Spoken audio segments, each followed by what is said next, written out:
Hello everyone, welcome back to Jeu Magique. Today is the 87th day of my 100 Days Economics Challenge, and today's article would be about watercolor. Before we start, I'd like to remind you that I am going to take a break during this Labor holiday, and happy Labor Day everyone. And just in case you're new here, this is how you could get my notes, summary and audio files for free, and this is how I use my highlighters. And then let's get started.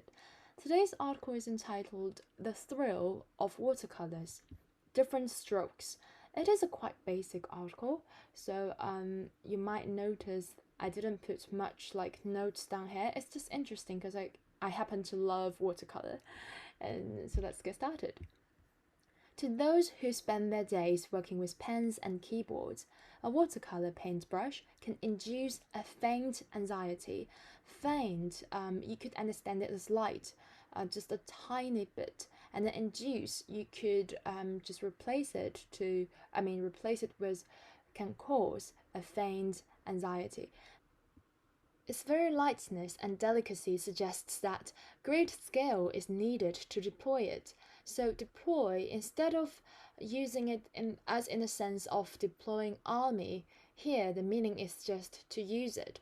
By the way, sometimes I made the mistake of mispronouncing the word here into here, but it's not correct. I shouldn't have pronounced it like that, so it's here rather than here. And I just want to share my mistake with you, so we could just make progress together. And then names of the master watercolor. Oh, and also big thanks to I think there are 2 of my subscribers who actually send direct messaged me saying there might be some kind of issue when it comes to pronunciation in terms of here and hair, and thank you guys so much for that. And then names of the master watercolorists rise troublingly to mind: Cotman for his wooded hills, Vervilius for his cliffscapes, Audubon for his birds. So the first 2, Cotman and Vervilius, they were British artists, and the third one, Audubon, he was an American naturalist and artist.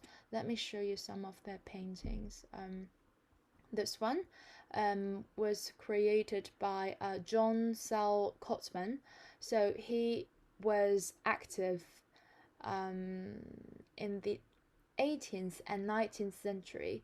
And then this one, this is the third one, Audubon. He was an American naturalist, and he's the most famous for his book, The Birds of America. Let me just quickly check the name of the book.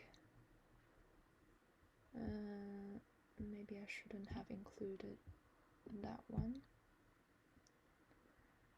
Oh, The Birds of America. So here we have it. And then when it comes to the second one, Vervilius, you could actually buy his painting, it's pricey, but for artworks you never know how much they cost.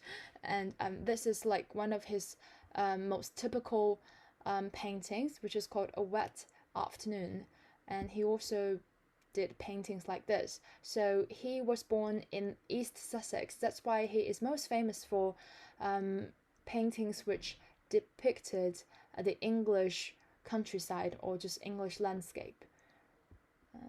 Okay, so much for that, and let's go back to the article.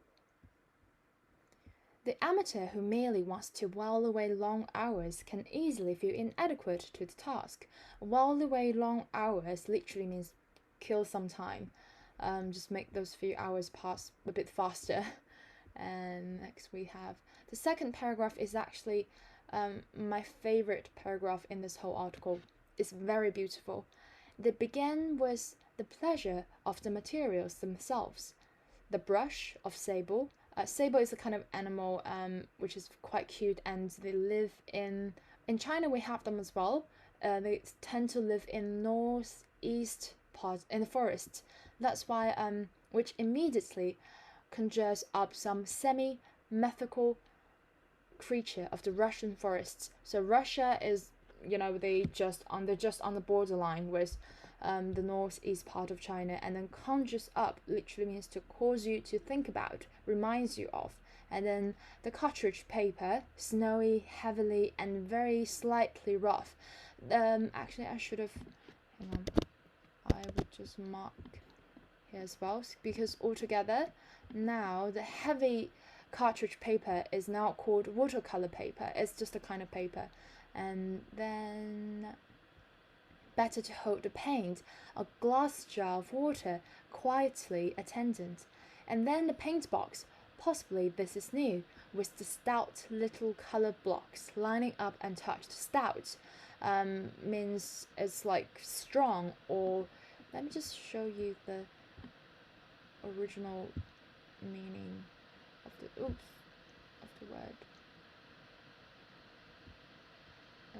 Maybe here.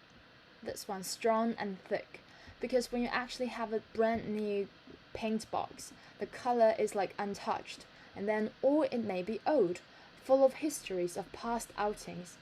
The viridian and cobalt blue, deep worn and depleted. The unloved cadmium red, only a little dimpled. The inside lid a riot of tryouts for this exact shade or that. So a few things to pay attention to here. Viridian and cobalt blue, I found the color for you. So viridian is like this, and then cobalt blue is a bit darker, and then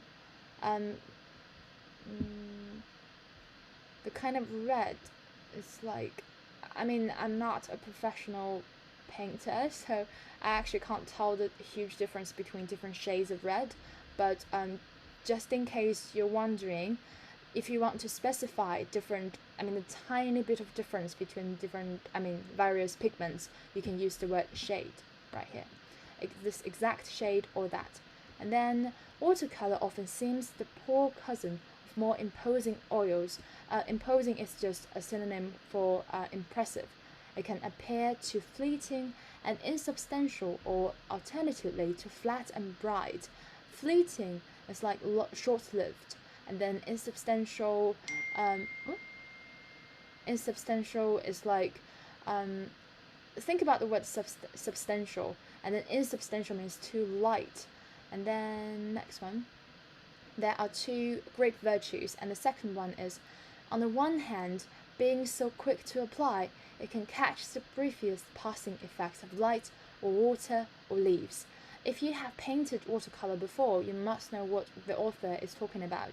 Oh, actually, I forgot to mention here. The second. Oh, we haven't gone to that part yet. Okay, it has the transparency that glows even when dabbed on by not very expert hands. Dabbed on means touched, like in a very quick but short and light stroke.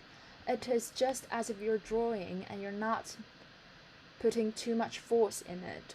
And then a small pad of cartridge paper can act as a notebook or a camera. So again, we see this word. In a state of social isolation, which is in times of confinement, however, it is watercolor painting's second virtue that comes into its own. Come into its own means which is successful when applied to a subject that is still, rather than constantly shifting. An apple, a cup, a stone. It becomes a deeply meditative practice. To describe a flower or shell in words often fails. I noticed that some of my friends, or actually the students that I used to have, they pronounce fail as if they were pronouncing fell. So it's actually quite different, F-E-L-L and F-A-I-L. And then merely skating the surface.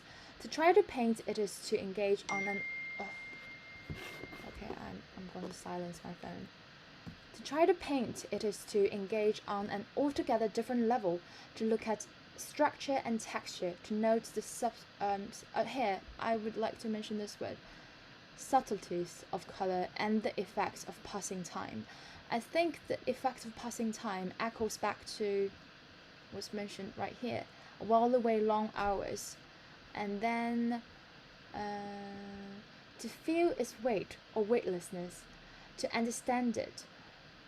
This guy is an English, would-be painter and a poet.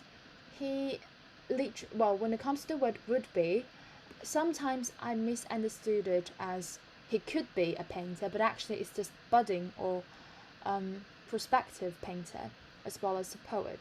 Wrote of finding the inscape, the thisness of things. Inscape means the inner nature of a certain object or person. To focus on that is to begin to touch the heart of creation. This is a quite good expression, touch the heart of. It's like grasp the crux or touch on the essence of creation. In this meditation, the brush slows and becomes careful. Colors and mixtures silently suggest themselves. Surplus paints curls down beautifully through the water. I think this is a very beautiful paragraph as well. And you do not need to be painstakingly accurate. Painstakingly means you are doing things with lots of care, with lots of attention. Too much care can kill the life and motion that dwell even in inanimate things. I marked this sentence is because it's the same for other things. If you devote too much in anything, it wouldn't work. It would just kill the fun, and then kill the life and motion that dwell even in inanimate things. So when it comes to the word inanimate, think about the Japanese animates. So if you put an in front of it, that means they do not move. And dwell. I remember when I watched Harry Potter, someone told Harry it's no use to dwell in the past because he was like obsessed with looking at his parents in the mirror. I think it's Professor Dumbledore who said that to him. And what matters is to look as a painter does. This looks like it's a long word, but if you tear it up into contemplate and then put a IVE and then put a LY, you get this very long word. Sometimes I get asked questions about how I remember words. Sometimes I just like divide them into different parts, so it wouldn't be that difficult. And then you may well still feel you're not good at it, and you might tear up your effort afterwards. Tear something up, destroy something, or tear something into pieces. But almost certainly you will find that even failure is not a waste of time. I quite like this article because it's the language is different from finance or politics session. It's just a plain and beautiful and simple. So I hope you guys enjoy it too. And actually, I want to show you guys a tiny little clip of my hang on, not very expert hands of my work, and I hope you guys enjoy that as well. And I'll see you guys after the holiday. Happy holiday and see you.